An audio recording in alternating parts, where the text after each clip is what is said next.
इस वक्त जब आप ये वीडियो देख रहे हैं, नेदरलैंड्स का एक चौथाई से ज्यादा हिस्सा समुद्र के जलस्तर से पूरी तरह नीचे बसा हुआ है। जरा ध्यान दें, मैं किसी बेसमेंट या अंडरग्राउंड टनल की बात नहीं कर रहा हूं, मैं एक पूरे देश की बात कर रहा हूं।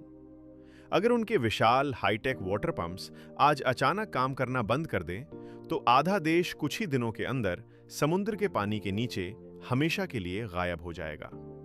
हम एक ऐसे देश के सफर पर हैं जिसने सचमुच खुद को समुद्र की गहराई से बाहर निकाला है। हम उनकी अद्भुत लाइफस्टाइल, उनकी तेजी से बढ़ती इकोनॉमी को देखेंगे और ये समझेंगे कि उन्होंने इस नामुमकिन काम को आखिर कैसे किया। इस वीडियो के अंत तक आपको डच लोगों का वो सीक्रेट पता चलेगा जिससे उनके बच्चे दुनिया में सबसे खुश रहते हैं और उनका वर्क लाइफ बैलेंस इतना परफेक्ट है कि आप वो माइंडसेट अपनी लाइफ में भी कॉपी करना चाहेंगे। पर जो भी हो, इस हिस्से को बिल्कुल मिस मत करना, जहां हम देखेंगे कि मैप पर दिखने वाला ये छोटा सा डॉट गुपचुप तरीके से पूरी दुनिया को खाना कैसे खिलाता है। ये सुनने में बिल्कुल अजीब लगता है जब तक कि आप इसे खुद अपनी आंखों से ना देख लें। दुनिया डिकोडेड में आपका स्वागत है दोस्तों। अगर आप यहां नए हैं तो फटाफट सब्सक्राइब कर लीजिए, क्योंकि आगे जो आप सुनने वाले हैं वो सचमुच आपका दिमाग हिला देगा। नेदरलैंड्स को अक्सर लोग सिर्फ विंडमिल्स, लकड़ी के जूतों और एम्स्टर्डम की रेड लाइट डिस्ट्रिक्ट से जोड़कर देखते हैं, पर असलियत में ये एक हाईटेक फ्यूचरिस्टिक सोसाइटी है जो किसी फेरी टेल जैसी दिखती है। ये 1.4 करोड़ लोगों का देश है जिन्होंने अपनी ज्योग्राफी खुद डिजाइन की है। एक मशहूर कहावत है कि भगवान ने दुनिया बनाई, लेकिन डच लोगों ने नेदरलैंड्स बनाया, और ये बात बिल्कुल सच है। उन्होंने समुद्र को पीछे धकेल कर जो जमीन बनाई, उसे वे लोग पोल्डर्स कहते हैं। अगर आप कभी यूरोप के सबसे बिजी एयरपोर्ट्स में से एक शिफोल एयरपोर्ट पर लैंड करते हैं तो ध्यान दें, आप असल में समुद्र के जल स्तर से 4 मीटर नीचे खड़े हैं। वहां खड़े होकर जब आप ऊपर आसमान की तरफ देखते हैं तो तकनीकी रूप से आप समुद्र की लहरों के नीचे से हवाई जहाज को उड़ान भरते हुए देख रहे होते हैं। उनका अतीत इतना आसान नहीं था। 1953 में नॉर्थ सी, उत्तरी सागर में एक ऐसी भयानक बाढ़ आई थी जिसने सब कुछ तबाह कर दिया था। उस ठंडी काली रात में समुद्र का पानी घरों के अंदर घुस गया था और उसने रातों रात हजारों जानें ले ली थी। उसके बाद डच लोगों ने तय किया कि अब पानी उन पर हावी नहीं होगा। उन्होंने डेल्टा वर्क्स बनाया। ये 13 बड़े डैम्स और बैरियर्स का एक ऐसा सिस्टम है, इसे American society of civil engineers ने आधुनिक दुनिया के महान इंजीनियरिंग चमत्कारों में शामिल किया है। जरा सोच कर देखिए मेसलैंड कैरिंग स्टॉर्म सर्ज बैरियर के बारे में। ये 2 मैकेनिकल आर्म्स हैं जो एफिल टावर जितने बड़े हैं।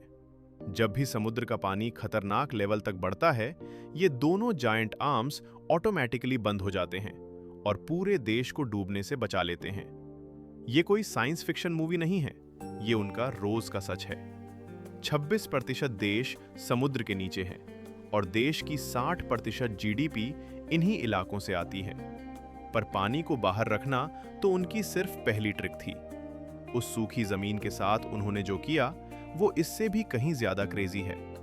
वैसे अगर इंसानों को सचमुच समुद्र को कंट्रोल करते हुए देखना आपको इस वक्त हैरान कर रहा है, तो उस लाइक बटन को दबाइए और सब्सक्राइब कीजिए। हम हर हफ्ते ऐसी ही अद्भुत स्टोरीज लेकर आते हैं और अभी तो हमने बस शुरुआत ही की है। अब आते हैं उनकी लाइफस्टाइल पर। अगर आप यूट्रेक्ट या एम्स्टर्डम की सुबह के रश आवर को एक्सपीरियंस करें तो आपको एक अलग ही दुनिया दिखेगी। वहां गाड़ियों का शोर या लाउड हॉर्न की आवाजें नहीं होती, सिर्फ बाइसिकल चेन्स की हल्की आवाज, साइकिल की घंटियों की रिंगिंग और बिजनेस सूट पहने लोग एक हाथ में कॉफी पकड़े हुए आराम से साइकिल चलाते हुए दिखते हैं।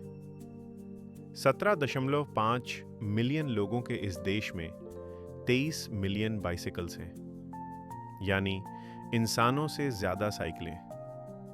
उनके पास 37,000 किलोमीटर लंबी सिर्फ साइकिल चलाने के लिए डेडिकेटेड लेन्स हैं।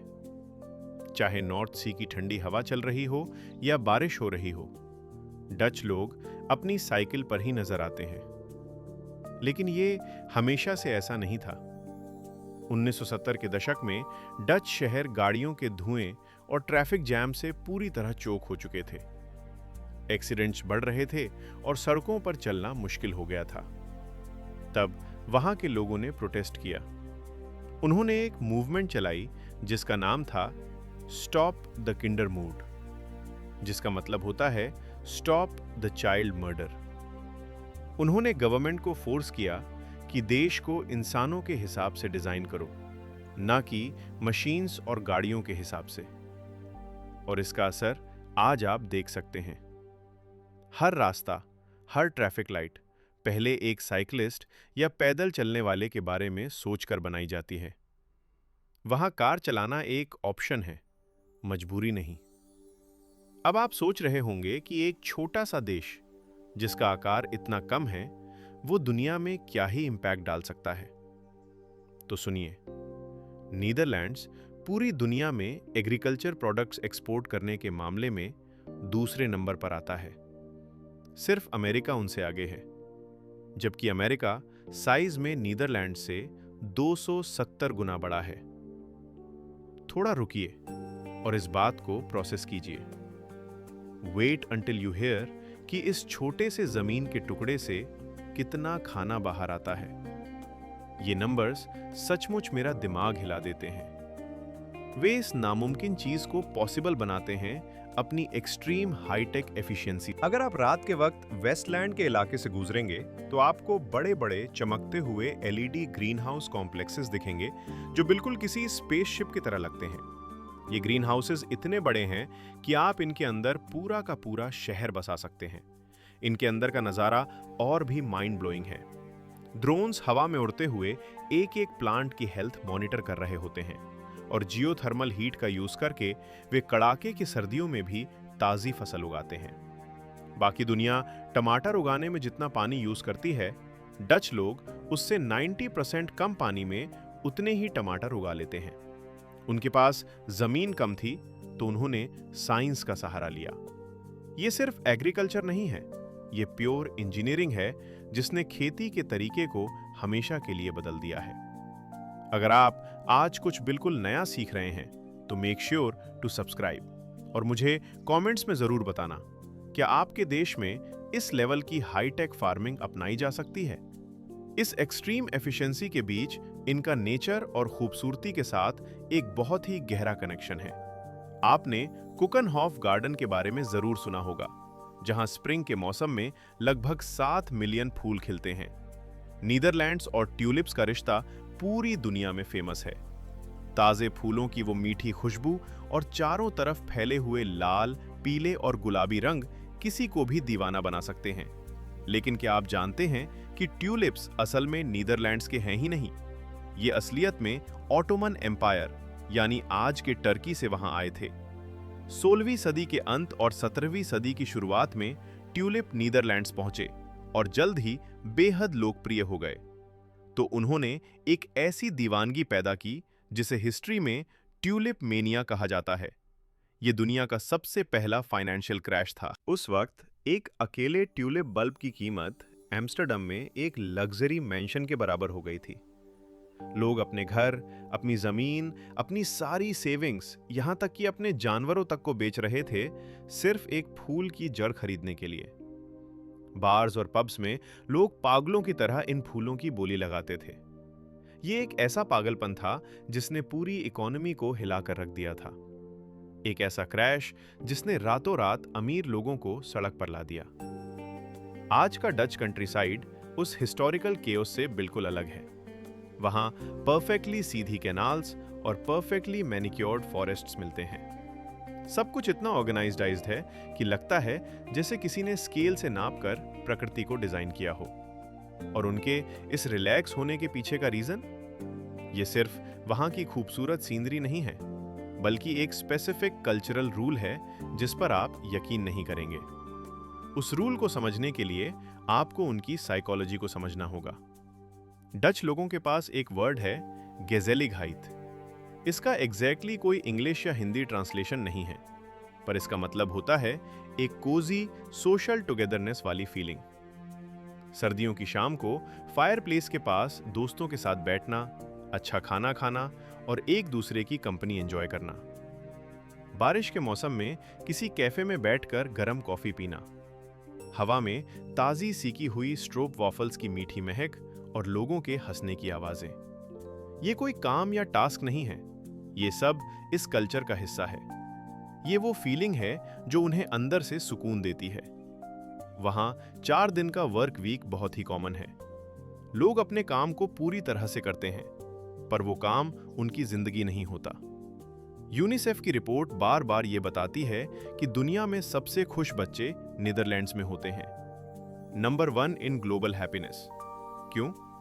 क्योंकि उन्हें स्कूल में बहुत कम होमवर्क मिलता है। उन्हें अपनी साइकिल पर अकेले दोस्तों के साथ घूमने की पूरी आज़ादी होती है। और सबसे बड़ी बात, उनके पेरेंट्स लेट नाइट ऑफिस में रुकने की जगह फैमिली डिनर को ज़्यादा प्रायोरिटी देते हैं। एक टिपिकल फ्राइडे आफ्टरनून का सीन कुछ ऐसा होता है। शाम के 4:30 बजते ही ऑफिस में लैपटॉप्स फट से बंद हो जाते हैं। लोग अपनी साइकिल उठाते हैं और किसी कैनाल के किनारे बनी टेरेस पर दोस्तों के साथ बियर और बिटर बॉलन, जो कि वहां के फेमस मीट बॉल्स हैं, एंजॉय करते हैं। सूरज की हल्की धूप में बैठे हुए किसी को भी अपने बॉस के ईमेल का रिप्लाई करने की टेंशन नहीं होती। वे डायरेक्ट बात करते हैं। डच लोग बातों को घुमा फिराकर नहीं बोलते। अगर उन्हें कोई चीज पसंद नहीं आती तो वे बिना किसी शुगर कोटिंग के आपके मुंह पर बोल देते हैं। ये डायरेक्टनेस शुरू में थोड़ी रूड लग सकती है, पर असल में ये उनका वक्त बचाती है और रिश्तों में ट्रांसपेरेंसी रखती है। अगर दिन के 2 घंटे ट्रैफिक जाम में बिताने की जगह 15 मिनट की पीसफुल बाइक राइड आपको किसी ड्रीम जैसी लगती है, तो इस वीडियो को लाइक कीजिए और अपने उस दोस्त के साथ शेयर कीजिए जिसे यहाँ शिफ्ट हो जाना चाहिए। पर हर फेरी टेल की तरह इस हाईटेक सोसाइटी पर भी एक बहुत बड़ा खतरा मंडरा रहा है, और वो खतरा वही है जहां से इनकी शुरुआत हुई थी, समुद्र। नॉर्थ सी की ठंडी काटने वाली हवाएं और क्लाइमेट चेंज की वजह से तेजी से बढ़ते सी लेवल्स आज इनके लिए एक बहुत बड़ा चैलेंज है। साइंटिस्ट्स वार्निंग दे रहे हैं कि आने वाले सालों में पानी का लेवल और बढ़ेगा। पर डच लोग परेशान होकर सिर्फ आम लोगों की तरह और ऊंची दीवारें नहीं बना रहे। उन्हें पता है कि नेचर से आप हमेशा लड़ नहीं सकते, इसलिए उन्होंने अपनी फिलॉसफी ही पूरी तरह से बदल दी है। अब उनका नया रूल है फाइटिंग द वाटर नहीं, बल्कि लिविंग विद द वाटर। पानी से लड़ने की बजाय पानी को अपना दोस्त बनाना और उसके साथ जीना। उन्होंने ऐसी फ्लोटिंग नेबरहुड्स बनानी शुरू कर दी हैं जो पानी के ऊपर तैरती हैं। एम्स्टर्डम का शूनशिप इसका एक प्राइम एग्जाम्पल है। ये सिर्फ कुछ घर नहीं है, ये पूरा का पूरा एक सस्टेनेबल इकोसिस्टम है। इनके पास फ्लोटिंग डेयरी फार्म्स हैं, जहां गायें पानी पर तैरते हुए फार्म में रहती हैं और दूध देती हैं। इनके पास फ्लोटिंग सोलर पैनल्स हैं, जो पानी के ऊपर रहकर एनर्जी बनाते हैं। एक मॉडर्न डच घर सचमुच समुद्र की लहरों के साथ ऊपर और नीचे होता है। ये घर विशाल स्टील पोल से जुड़े होते हैं, जो इस बात का प्रूफ है कि डच इंजीनियरिंग नेचर से हमेशा एक कदम आगे रहती है।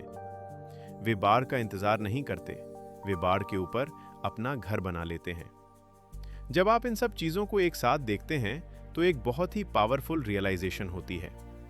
नीदरलैंड्स का सबसे बड़ा दुश्मन यानी वो वॉयलेंट समुद्र असल में वही चीज है जिसने उन्हें इतना महान बनाया, क्योंकि उन्हें पानी को बाहर रखने के लिए एक साथ मिलकर काम करना ही पड़ा। उनके पास आलसी या स्वार्थी होने का ऑप्शन ही नहीं था। अगर एक इंसान के हिस्से का डैम टूट जाता तो सब के सब डूब जाते। उनकी इस मुश्किल ज्योग्राफी ने उन्हें मजबूर कर दिया कि वे एब्सोल्यूट टीमवर्क, इक्वालिटी और इनोवेशन का एक कल्चर डेवलप करें। उनके देश का खतरा ही उनकी सबसे बड़ी ताकत बन गया। उस पानी ने उन्हें एक जीनियस सोसाइटी बना दिया। डच लोगों ने पूरी दुनिया को यह साबित कर दिया है कि किसी देश की सक्सेस इस बात पर डिपेंड नहीं करती कि उनके पास कितनी जमीन है या कितने नेचुरल रिसोर्सेज हैं। ये इस बारे में है कि आप कितने एफिशिएंट हैं, आपकी कम्युनिटी कितनी स्ट्रांग है और आपने अपनी सोसाइटी को मशीन्स या बड़ी बड़ी कॉरपोरेशंस की कन्वीनियंस के लिए नहीं, बल्कि इंसानों की खुशी के आसपास डिजाइन किया है। एक पल के लिए इस नज़ारे को देखिए, एक शांत अंधेरी कनाल जिसके पानी पर सदियों पुराने एंट के घरों की वार्म येलो लाइट्स रिफ्लेक्ट हो रही हैं। दूर एक कोबलस्टोन ब्रिज के ऊपर से एक अकेला साइकिलिस्ट आराम से गुजर रहा है। रात की खामोशी में सिर्फ साइकिल के पहियों की आवाज गूंज रही है। और तब आपको याद आता है ये पूरा का पूरा पीसफुल, खूबसूरत नज़ारा नॉर्थ सी की भयानक टकराती हुई लहरों से कई मीटर नीचे चल रहा है, पूरी तरह से सेफ, पूरी तरह से प्रोटेक्टेड, इस धरती की सबसे महान इंजीनियरिंग के सहारे।